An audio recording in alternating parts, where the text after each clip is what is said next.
बिस्मिल्लाहिर्रहमानिर्रहीम। Welcome to my YouTube channel banking and beyond. उम्मीद करता हूँ आप सब खैरियत से होंगे। आज जिस टॉपिक पे मैं वीडियो बनाने जा रहा हूँ इस पे मुझे कुछ लोगों के मैसेजेस भी आए, कॉल्स भी आई और मैंने खुद भी लोगों से थोड़ा डिस्कस किया तो उन्होंने मुझे बताया कि यार इस टॉपिक पे वीडियो बनानी चाहिए और ये बहुत ही इंपॉर्टेंट टॉपिक है, ख़ास तौर पे बैंकर्स हजरात के लिए और उन बैंकर्स के लिए जो न्यू हैं या बैंकिंग सेक्टर में आना चाहते हैं या वो पुराने बैंकर जो बैंकिंग सेक्टर में एक इदारे से दूसरे इदारे में स्विच कर रहे होते हैं, तब उनके लिए ये वीडियो बहुत इंपॉर्टेंट होती है। इसमें सारी चीज़ें मुझे खुद भी पता नहीं थी, मैंने लोगों से हेल्प की, लोगों से मांगी अपडेटेड शीट, कुछ लोगों ने मुझे दे दी, कुछ लोगों ने नहीं दी। मैंने फिर भी इसमें डाटा एंटर कर दिया है और आप देखेंगे तो उम्मीद करता हूँ कि इसमें आप भी कुछ अपना पॉजिटिव कमेंट ज़रूर देंगे कि ये सही है, गलत है, इसमें कुछ गलतियां हो तो वो मुझे कमेंट सेक्शन में ज़रूर आपने बतानी है, क्योंकि इसमें कुछ चीज़ों पे तो मैं 100% श्योर हूँ लेकिन कुछ चीज़ों पे मैं श्योर नहीं हूँ, तो उसकी मुझे आपने हेल्प करनी है। आज हम जिस टॉपिक पे वीडियो बनाने जा रहे हैं ये वीडियो आपने आखिर तक ज़रूर देखनी है क्योंकि इसमें आपका बहुत फ़ायदा है और आने वाले दिनों में इस पर हम मज़ीद भी काम करेंगे। Bank employees grade structure. Banking sector Pakistan में आपको पता है बहुत ज़्यादा बैंक हैं और हर बैंक का अपना ही कोई ग्रेड स्ट्रक्चर है, कोई स्पेसिफिक ग्रेड स्ट्रक्चर नहीं है। जिस तरह गवर्नमेंट का होता है BPS 1 से लेके फिर 16 तक होता है, फिर गजेटेड ऑफिसर बन जाते हैं, फिर 17 से लेके 22 तक जो है तो ग्रेड स्ट्रक्चर होता है। ये तमाम गवर्नमेंट सेक्टर का इसी तरह है। स्टेट बैंक का अपना है, मीज़ान का अपना है, UBL का अपना है और इसके अलावा अल्फला का अपना है, MCB का अपना है। तो आज हम थोड़ा सा ग्रेड स्ट्रक्चर पे बात करेंगे कि बैंक के ग्रेड स्ट्रक्चर होते क्या हैं, इनके हवाले से हमें क्या क्या क्वेश्चंस आते रहते हैं, कौन कौन सी ऐसे मराहिल हैं जिनसे गुजरना पड़ता है और आप जो है तो टॉप एग्जीक्यूटिव पे पहुंचते हैं, इनके बेनिफिट्स क्या क्या होते हैं, हम थोड़े थोड़े से डिस्कस करने की कोशिश करेंगे। और इसके अलावा इससे रिलेटेड जितने क्वेश्चंस मुझे आए हैं वो भी मैंने थोड़े नोट किए हैं, देखते हैं कि कौन कौन से क्वेश्चन हैं। तो आपने मेरे साथ जुड़े रहना है, वीडियो को आखिर तक जरूर देखना है। पहले हम जरा सा सवालात देख लेते हैं कि कौन कौन से क्वेश्चंस मुझे मौसूल हुए हैं और मेरे अपने भी माइंड में थे कि इसको डिस्कस करना बहुत इंपॉर्टेंट है। पाकिस्तान के बैंक में OG3, OG2, OG1 ये क्या होता है? सबसे पहला सवाल आता है कि क्या है भाई OG स्ट्रक्चर क्या है। इसके अलावा बैंक एम्प्लॉयज़ का ग्रेड सिस्टम कैसे काम करता है, मतलब कोई कहता है भाई मैं बैंक में AVP हूँ, कोई कहता है भाई नहीं आप VP हो, कोई कहता है मैं SVP हूँ, दूसरे बैंक में वो कहता है मैं VP हूँ। तो ये स्ट्रक्चर कैसे है, ज़रा इसका भी कंपैरिजन हम करने की कोशिश करेंगे। फ्रेश कैंडिडेट किस ग्रेड से बैंक सेक्टर में या बैंकिंग जॉब स्टार्ट करते हैं, कौन कौन से फ्रेश के लिए ग्रेड्स होते हैं, इंडक्शन प्रोग्राम्स होते हैं। इसके अलावा OG3, OG2 का प्रमोशन कितने साल में होता है। इसके अलावा बैंक ऑफिसर की हायरार्की क्या होती है, स्ट्रक्चर क्या है, उनको गजेटेड माना भी जाता है या नहीं माना जाता। AVP, VP और SVP का क्या रोल होता है, क्या ये एग्जेक्टिव्स होते हैं या नहीं होते, कुछ काम करते भी हैं या नहीं, सिर्फ नीचे वालों से काम लेते हैं। इस्लामिक बैंक और कन्वेंशनल बैंक के ग्रेड में क्या डिफरेंस है। मुझे लोगों ने ये भी कहा कुछ ने कि यार भाई दोनों का तो एक ही सिस्टम है, ग्रेड उसका भी यही है इसका भी यही। तो भाई ग्रेड होने से क्या फ़र्क पड़ जाता है, ग्रेड कुछ भी हो, नाम कुछ भी हो, असल चीज़ प्रोसेस होती है। इसके अलावा पाकिस्तान किस बैंक की सैलरी ज़्यादा है। भाई सैलरी तो डेफिनेटली ये तो हर ग्रेड पे और एक्सपीरियंस पे डिपेंड करता है। इसके अलावा बैंकिंग सेक्टर में प्रमोशन का प्रोसेस क्या है, इस पर मुझे थोड़ी सी हंसी भी आ रही है प्रमोशन के हवाले से। वो तो आपको पता है सबसे पहला स्टेप क्या होता है प्रमोशन का, वो तो सबको ही पता है जो पुराने लोग बैंकिंग सेक्टर में बैठे हुए हैं कि प्रमोशन का पहला क्राइटेरिया क्या है, बॉस को खुश करना। बाकी तो सारे सेकेंडरी और थर्ड पे आ जाते हैं ना। तो सबसे पहला तो है जो अपने बॉस को खुश करना है और वो खुश करने के अलग अलग अंदाज हैं, वो सबको पता है क्या क्या है।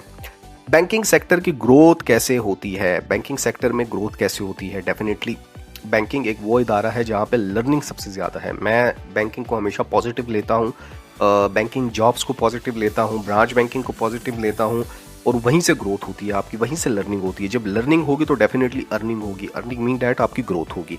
आए हम ज़रा सा थोड़ा सा आगे बढ़ते हैं। इन तमाम सवालात के जवाबात डिस्कस करने से पहले हम थोड़ा सा ग्रेड स्ट्रक्चर को देख लेते हैं, फिर साथ साथ इन सवालात के भी जवाबात उसमें आते रहेंगे।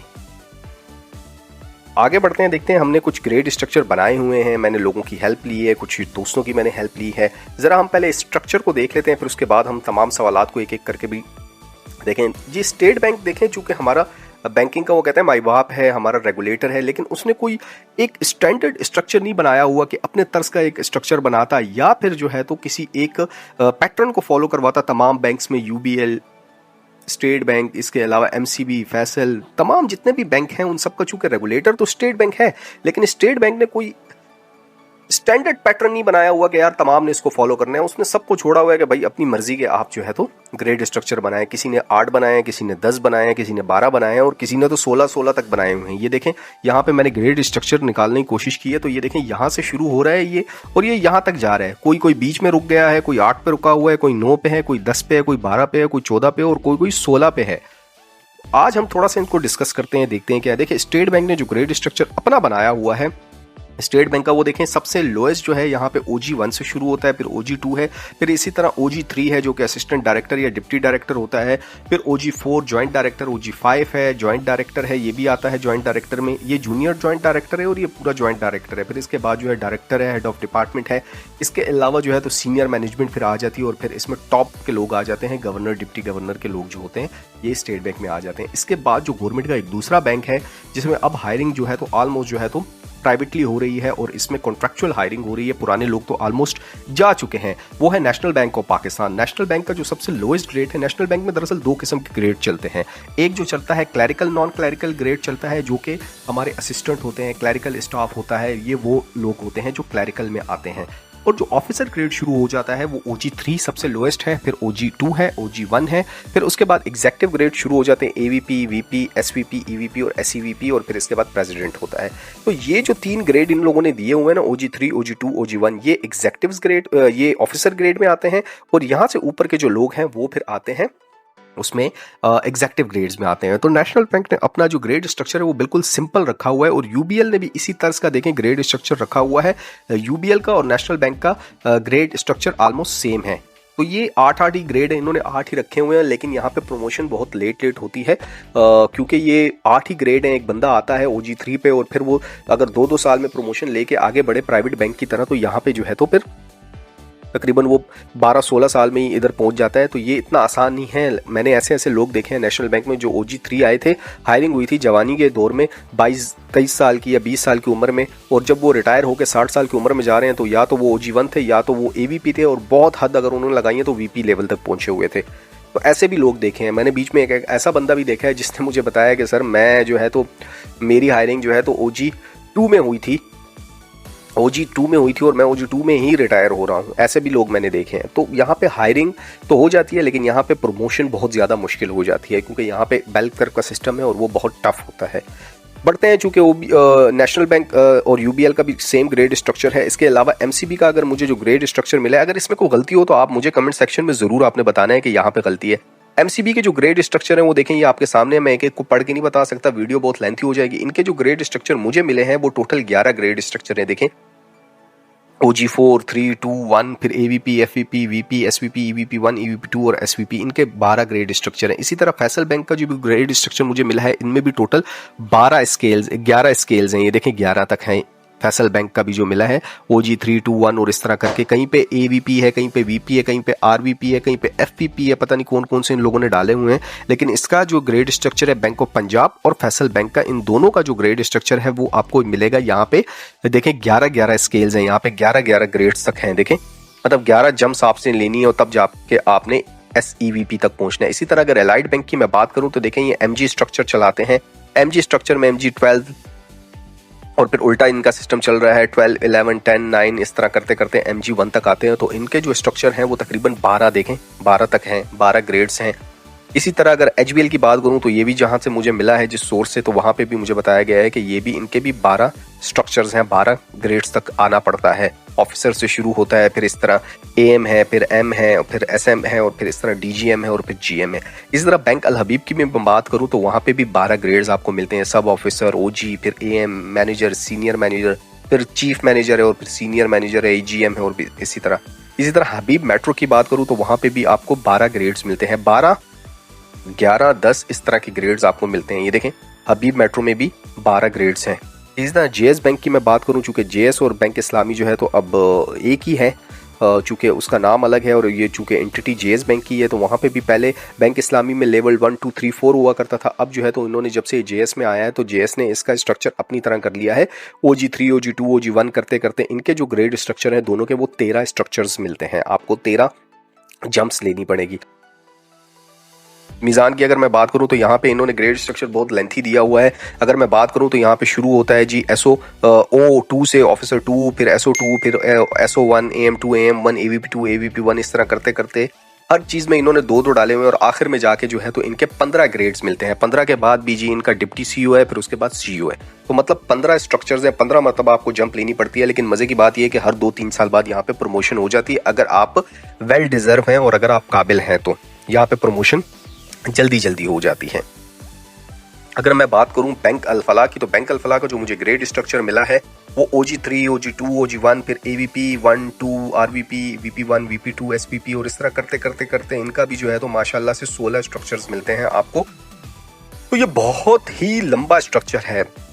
गवर्नमेंट ऑफ पाकिस्तान को चाहिए, स्टेट बैंक को चाहिए, स्पेसिफिकली स्टेट बैंक को चाहिए चूंकि वो रेगुलेटर है तमाम बैंकिंग सेक्टर का, तो उसको चाहिए कि एक आसान सा जो है तो स्ट्रक्चर बनाए, अपने तर्ज का बनाए। और अगर अपने तर्ज का नहीं बनाता तो जिस तरह ये नेशनल बैंक और यूबीएल ने अपना स्ट्रक्चर बनाया हुआ है वो देखें दोनों सेम है ऑलमोस्ट, इस तरह का एक स्ट्रक्चर बनाएं। ये स्ट्रक्चर जो है तो तमाम गवर्नमेंट सेक्टर पे इंप्लीमेंट करवाएं ताकि हर एक को आसान हो, तमाम बैंकिंग सेक्टर में आसान हो। एक बंदा एक इदारे से स्विच करके दूसरे इदारे जाता है उसको कंफ्यूजन होती है। यहाँ पे वो बैठा हुआ है, मिसाल के तौर पे एवीपी बैठा हुआ है, अगर वो नेशनल किसी दूसरे इदारे में देखें यहाँ पे एमसीबी में वो OG1 बैठा हुआ है, यहाँ पे अब उसको OG1 लेंगे या एवीपी लेंगे उसकी कंफ्यूजन है। यहाँ पे वो बैठा हुआ है MG8 एलाइड बैंक में, अब वो वहां पे जाएगा नेशनल बैंक में तो वो एवीपी लेंगे, वीपी लेंगे, एसवीपी लेंगे, क्या लेंगे। यहाँ पे वो बैठा हुआ है जेएस बैंक में एवीपी 1, अब वो नेशनल बैंक में अगर जाता है या यूबीएल में जाता है तो वहां पे तो पक्के ग्रेड है, वहां पे तो 1 2 है ही नहीं। अब वो एवीपी लेंगे या वीपी लेंगे या उसको OG1 लेंगे। तो ये बड़ी कंफ्यूजन होती है, बहस चल रही होती है जब बंदा स्विच कर रहा होता है स्पेसिफिकली, वहां पे ये बहुत ज्यादा बहस चल रही होती है कि मुझे कौन सा ग्रेड मिलना है, कौन सा ग्रेड नहीं मिलना। तो इनको चाहिए कि ये ग्रेड स्ट्रक्चर जो है तो वो एक ही रखें ताकि लोगों के लिए आसानी हो, लोगों को कंपैरिजन करने में आसानी हो। अब जरा आते हैं कुछ सवालों की तरफ जो हमने देखे थे। देखें बैंक्स में जो OG है वो तो मैंने आपको बता दिया, OG1 OG2 क्या होता है, ऑफिसर ग्रेड 1 2 3 होता है, कहीं पे OG1 बड़ा है तो कहीं पे OG3 बड़ा है। ये आप कंपैरिजन वहीं से चार्ट से कर सकते हैं। बैंक एम्प्लॉयज़ का ग्रेड सिस्टम वो आपको मैंने सारा बता दिया कैसे काम करता है। फ्रेश कैंडिडेट्स की जो हायरिंग होती है बिल्कुल इनिशियली 16 ईयर्स ऑफ एजुकेशन या 14 ईयर्स ऑफ एजुकेशन की बेस पे जो हायरिंग होती है फ्रेश लोगों की, RMs की, BDO की, सेल्स ऑफिसर्स की या ब्रांच एम्बेसडर की या सर्विस एनालिस्ट की जो जॉब्स होती हैं वो बिल्कुल इनिशियली होती है, जो बैंक के बिल्कुल छोटे ग्रेड होते हैं उन पे होती है।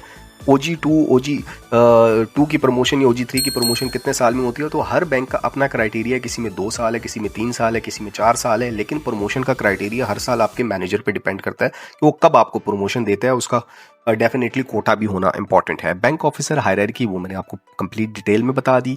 एवीपी वीपी एसवीपी का क्या रोल होता है, डेफिनेटली ये एग्जेक्टिव रोल होते हैं, बड़े होते हैं। डेफिनेटली उनका जो रोल होता है वो मैनेजरियल लेवल पे होता है, डिसीजन मेकिंग का रोल होता है, वो जो है तो गाइडेंस रोल देते हैं, तो ये उनका रोल होता है। इस्लामिक बैंकिंग और कन्वेंशनल बैंकिंग के ग्रेड में कोई डिफरेंस नहीं है, ग्रेड जस्ट एक हायरार्की को डिफाइन किया गया है, इसमें इस्लामिक और कन्वेंशनल का कोई डिफरेंस नहीं है। इसकी सैलरी ज़्यादा होती है। सैलरी देखें डिपेंड करते हैं कि आपका ईयर ऑफ एक्सपीरियंस कितना है, वो उस पर डिपेंड करती है। आपका डेफिनेटली अगर ईयर ऑफ एक्सपीरियंस ज़्यादा है तो डेफिनेटली आपकी सैलरी भी ज़्यादा होगी। लेकिन आजकल जो मसला चल रहा है, एक बैंकिंग में एक बंदा है जो कि 8 साल से पिछले लगा हुआ है, वो जॉब कर रहा है, ये एक आजकल बहुत ज़्यादा मसला आया हुआ है। वो बेचारा लगा हुआ है, वो पिछले 8 साल से बैंकिंग सेक्टर में जॉब कर रहा है और उसकी सैलरी जो है तो वो मिसाल के तौर पर अगर मैं देता हूँ, आज की अगर मैं सैलरी की बात करूँ तो उसकी अगर सैलरी 90,000 के करीब है। वो आज आके प्रमोशंस लेके, उसका 8 साल एक्सपीरियंस है बैंकिंग सेक्टर में और वो अपनी सैलरी जो है बड़ी मुश्किल से जंप लगा के इधर उधर करके 90,000 तक लेके गया है। लेकिन आजकल जो बच्चा बिल्कुल फ्रेश आएगा और उसका जो ग्रेड है, मैं बता रहा हूँ आपको, मिसाल के तौर पे मैं देता हूँ OG2 उसका ग्रेड है, ठीक है, OG2 उसका ग्रेड है, उसको 8 ईयर्स ऑफ एक्सपीरियंस और 90K सैलरी है। आजकल का जो बच्चा बिल्कुल फ्रेश आएगा, ऐसे भी मैंने देखा है कि वो OG2 हायर कर देते हैं बच्चों को, बिल्कुल फ्रेश को, जो 16 ईयर्स या 14 ईयर्स ऑफ एजुकेशन होती है, OG2 उनको हायर कर देते हैं। उनका एक्सपीरियंस जो है बिल्कुल जीरो होता है और उनको सैलरी क्या ऑफर कर रहे होते हैं, 80 से 85,000 सैलरी या 70 से 75,000 सैलरी। अगर हम उसकी 70 से 80,000 के करीब भी सैलरी लगा लेते हैं तो आप खुद देखें कि एक बंदा जो इतनी मेहनत करके वो 8 साल के अरसे में जो है तो वो 90,000 पे पहुंचा है, और एक बंदा जो बिल्कुल फ्रेश आया है, ठीक है, मार्केट में वो है कंपटीशन बहुत ज़्यादा है, तो वो 70 से 80 के करीब में आया। अगर वो 80 में बैठा हुआ है तो आप खुद अंदाज़ा लगाएं कि यार वो फिर स्विच करेगा या नहीं करेगा जो 90 पे बैठा हुआ है। आपको 8 साल एक्सपीरियंस हो गया और वो OG2 पे बैठा हुआ है, और एक बाहर का बंदा जो आ रहा है वो OG2 आ रहा है और वो 80,000 ले रहा है, तो सिर्फ 10,000 रुपए का डिफरेंस। उसने भी 16 ईयर्स ऑफ एजुकेशन की हुई है, इसने भी 16 ईयर्स ऑफ एजुकेशन की हुई है। तो ये बैंकिंग सेक्टर का बहुत बड़ा मसला है कि बाहर से लोग ले आते हैं, हायर कर लेते हैं, उनको सैलरी अच्छी देते हैं, और जो अंदर लोग बैठे हुए हैं वो ख्वार हो रहे होते हैं, और फिर जब वो किसी और इदारे में जाने की कोशिश करते हैं या किसी और इदारे में स्विच करते हैं, तो फिर आपका मैनेजर और आपका हेड उठता है कि नहीं भाई, आप तो हमारे लिए बहुत इंपॉर्टेंट हैं, आप तो हमारे लिए जो है तो सब कुछ है, और आप अब जाए नहीं, और फिर उनको ऑफर्स की जा रही होती है, जबकि वो बंदा किसी और इदारे में कमिटमेंट करके बैठ चुका होता है। ये इन इदारों को सोचना चाहिए कि जो एग्जिस्टिंग हमारी की पोजीशंस के रोल बैठे हुए हैं, क्रीम बैठी हुई है, वो छोड़ के क्यों जा रही होती है? वो इसीलिए छोड़ के जा रही होती है क्योंकि उनकी सैलरीज कम होती हैं। आप उनको उधर बैठे हुए सैलरीज बढ़ाएं, उनको इंक्रीमेंट्स दें, उनको अच्छे बेनिफिट्स दें, तो वो क्यों छोड़ के जाएंगे अच्छे इदारे? तो ये एक बड़ा मसला होता है बैंकिंग सेक्टर में। प्रमोशन का प्रोसेस वो मैं आपको पहले ही बता चुका हूँ कि प्रमोशन का सबसे बड़ा प्रोसेस अपने बॉस को खुश करना है। बाकी जितने भी आते हैं, आपका एजुकेशन, आपका ग्रोथ, आपका एक्सपीरियंस, आपके सर्टिफिकेशंस, आपके कोर्सेज, वो सब बाद में आते हैं। तो लेकिन एजुकेशन और अच्छा एक्सपीरियंस होना बहुत ज़्यादा इंपॉर्टेंट है। इसके अलावा करियर ग्रोथ कैसे होती है? डेफिनेटली बैंकिंग सेक्टर एक ऐसा इदारा है जहाँ पे आप लर्निंग सबसे इंपॉर्टेंट है। जितनी ज़्यादा लर्निंग होगी उतनी ज़्यादा अर्निंग होगी। Earning in the sense of आपकी प्रमोशंस होगी, आपकी ग्रोथ होगी, कोर्सेज करने चाहिए, सर्टिफिकेशंस हासिल करने चाहिए, तो उसी से होगी। तो उम्मीद करता हूँ ये तमाम प्रोसेस जो क्वेश्चंस थे वो आपके कंप्लीट हुए होंगे, और ये स्ट्रक्चर भी आप लोगों को समझ आ गया होगा। किसी को भी अगर ये चाहिए तो मुझे कमेंट सेक्शन में बताएं, मैं उसके साथ ये शेयर कर दूंगा। उम्मीद करता हूँ आपको ये वीडियो पसंद आई होगी। मजीद इस तरह की वीडियो के लिए मेरे साथ जुड़े रहें। मिलते हैं किसी नेक्स्ट वीडियो में, तब तक अपना ख्याल रखें। अल्लाह हाफिज़।